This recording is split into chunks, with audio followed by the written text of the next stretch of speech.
Good morning, class. Thank you very much once again for joining PHS 104. Okay, this is week 5, and we shall be talking about work and energy. Work and energy. So when we talk about work and energy, we have a general meaning on what this particular terms typically mean. For instance, work is done to accomplish some task or a job, right? To get the work done, some energy, of course, has to be used, right? So these are some more generic ways of explaining what we mean by work and energy. However, from a scientific point of view, work involves force and motion, okay? Therefore, work is produced by constant force acting on an object over some parallel distance d. So if you were to define work mathematically, work equals your force times your parallel distance. Okay. Now, in this example here, or figure here, I should say, a gentleman here is pushing on this brick wall. However, this brick wall does not move, does not have the force implemented. It's not moving this brick wall over some distance d. So therefore, no work is being done. Okay. Again, our formula for work is force times d.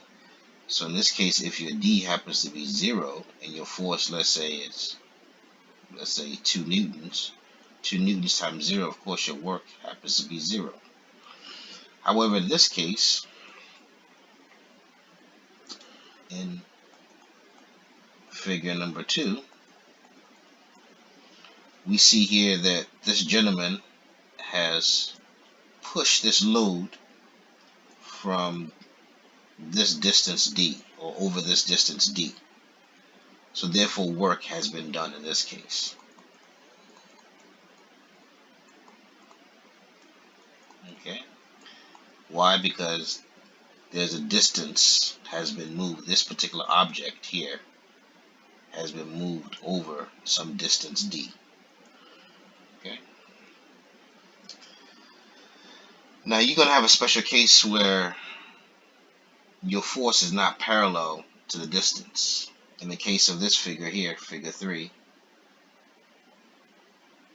where we have this individual is actually utilizing this lawnmower, right? And the force is along this particular angle. So therefore, this resultant force has components to it. It has a vertical component known as FV, and it has a horizontal component, which is FH.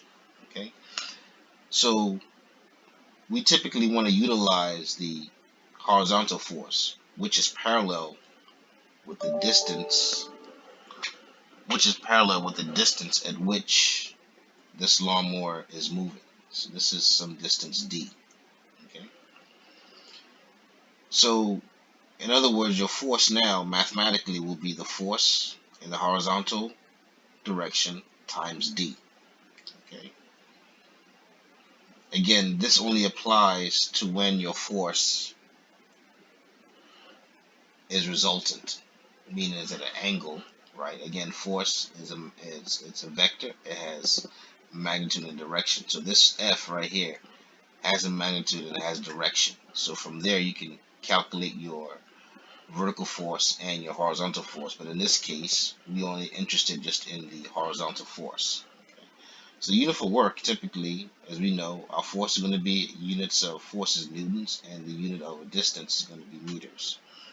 So when you multiply these two together, you get what you know as a joule.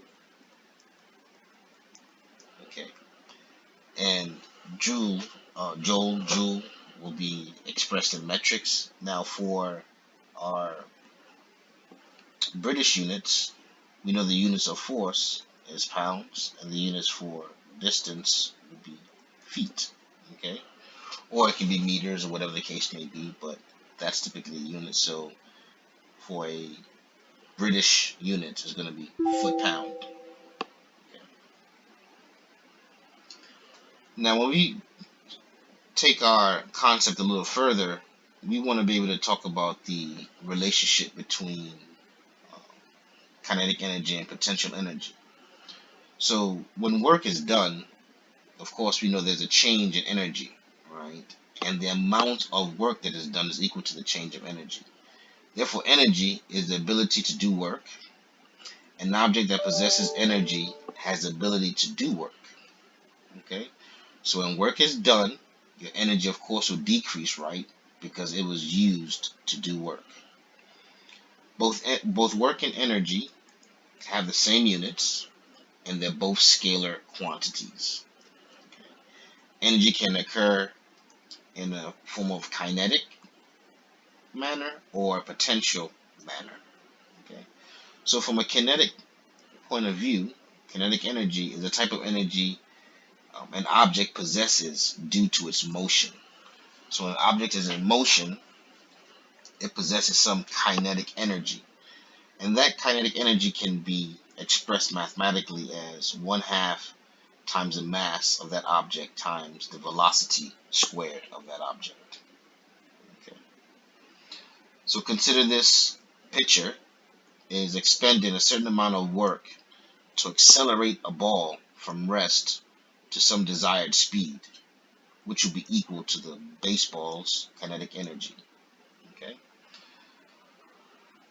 Suppose work is done on a moving object, right? Therefore, the kinetic energy that particular object undergoes is a particular change, okay? And that change is going to be 1/2 times the mass times the final velocity squared minus 1/2 times the mass times the initial velocity squared.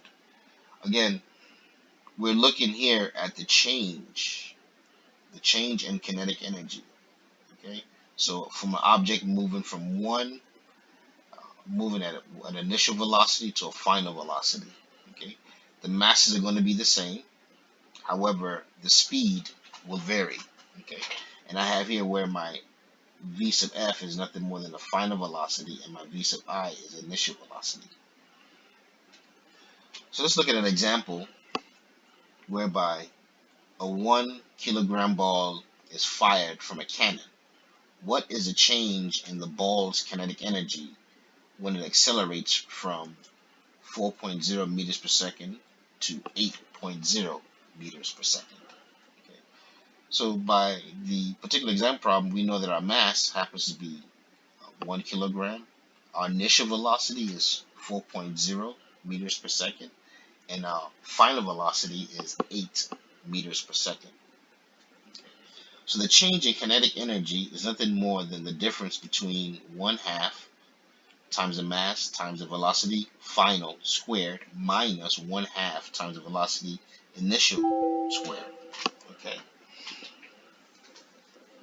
Now, when we begin to plug in our numbers, this is going to be our mass, right? This is going to be our final velocity squared. Again, this is going to be our mass, and this is going to be our initial velocity squared. And when we plug in those numbers and then solve it algebraically, we're going to get 24 joules. Okay. Now, on the other hand, let's talk about potential energy. Okay. So this kind of energy is based on the object's position or location. Unlike kinetic energy, that energy is based on an object's motion. Okay. So when when the position of an object is being moved, we say work has been done and energy has been used to do this kind of work. So say for instance we have a mass, right, of this say is a crate, and it's being lifted over some height. Okay, right? So therefore we can say here, and mind you, this object being lifted is fighting against gravity. Okay, so we can actually create a mathematical equation that looks into the potential energy of an object. Okay, so the potential energy of an object is addressed as the product of the mass times the height times acceleration due to gravity. And we know that the mass times acceleration due to gravity equals our weight. Okay? So, in doing so, you can say this is PE, potential energy. Okay? So we can say that there's a relationship between the potential energy and, of course, your weight, right? So our PE can equals W times H, where our W is nothing more than mass times acceleration due to gravity. Okay. Again, potential energy, it needs three components: the mass, the height, and acceleration due to gravity. Acceleration due to gravity is always going to be fighting the object because the object is being displaced in terms of height wise. Okay. So from a gravitational energy point of view, we can have there can be a change. Okay, there can be a change in the height, whereby you have the object is moved from H1 to H2. So that change in potential energy equals minus mgh1. The masses will be the same. The only difference will be where the object is being located. Okay. And okay. So the conservation of energy, the concept really addresses the energy that has ability to transfer from one form to another form without net loss. Okay, so that's typically what we call conservation of energy. Energy can neither be destroyed nor created; it's just being transferred from one form to another form. Okay, and when that happens, we say that the energy has been conserved.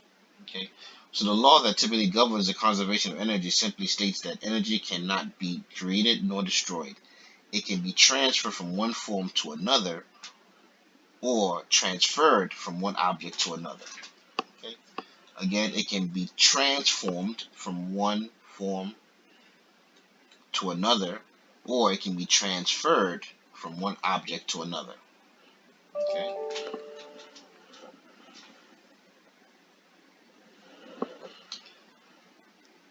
Going back over our kinetic and potential energy, okay? The relationship again, the change in your kinetic energy, okay, is being mathematically expressed this way.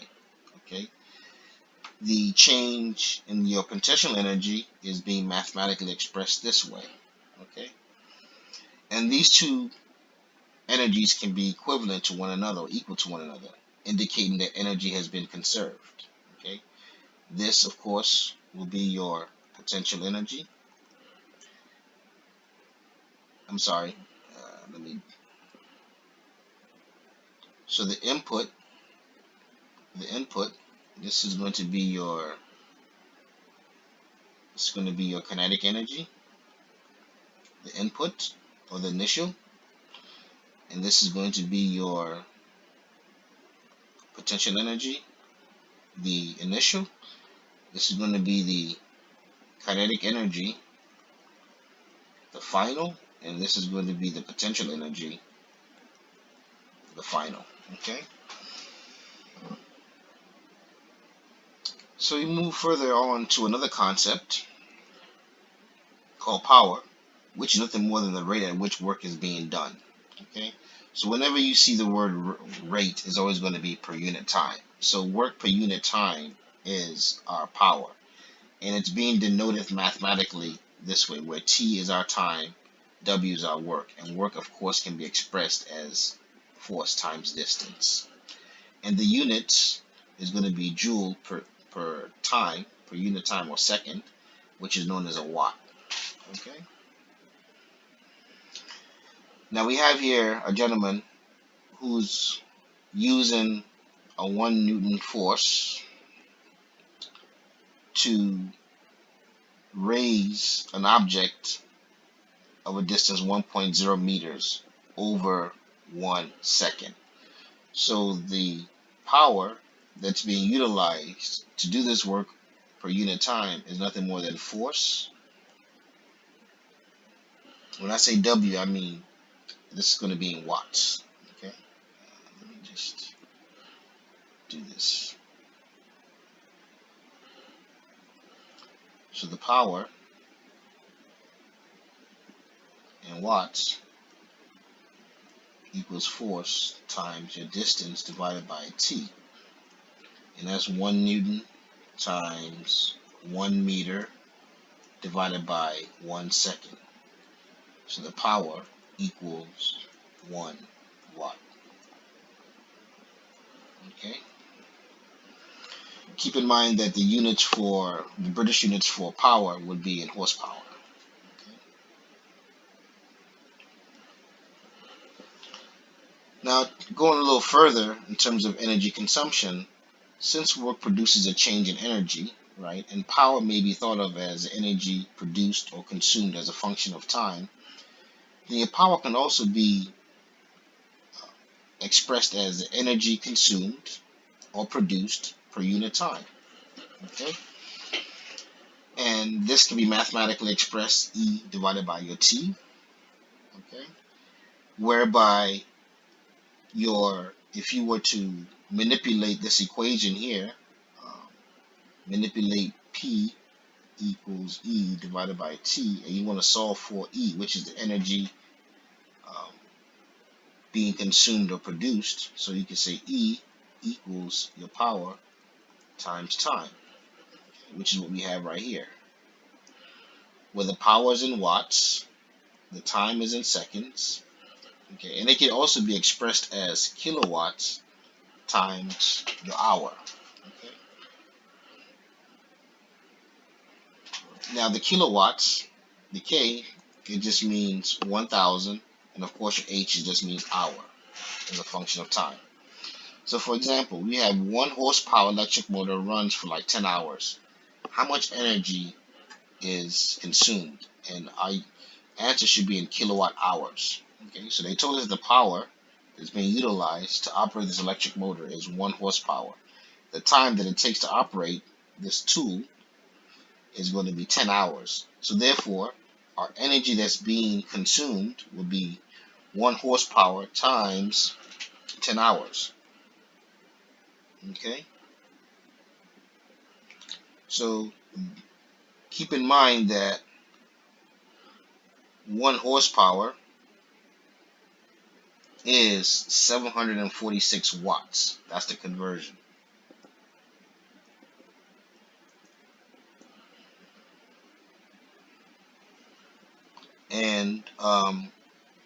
And we know that it went over for 10 hours. So 746 watts times 10 hours is 7,460 watt hours. So we can convert this into kilowatt hours. As I said before, 1,000 watts equals 1 kilowatt. Okay. Again, the K is just 10 to the 3. So you can express your answer as 7.46 kilowatt hours. Okay. And you probably see this on your electric bill.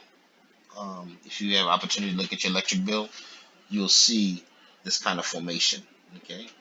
Your energy being consumed will be expressed as the product of the power times the time. Okay, so I strongly encourage you to please read sections 4 and 5 because they pretty much talk about energy consumption in regards to we're looking at oil, natural gas, coal. Okay, and then section 4.6 talks about alternative and renewable energy sources. Okay, whereby we're looking at solar, wind, geothermal. Okay. It's a good read. I strongly encourage you just to get more understanding of energy consumption. I hope this helps. Please let me know. Please give me your feedback. And then again, if you have any questions, kindly let me know. Thank you very much.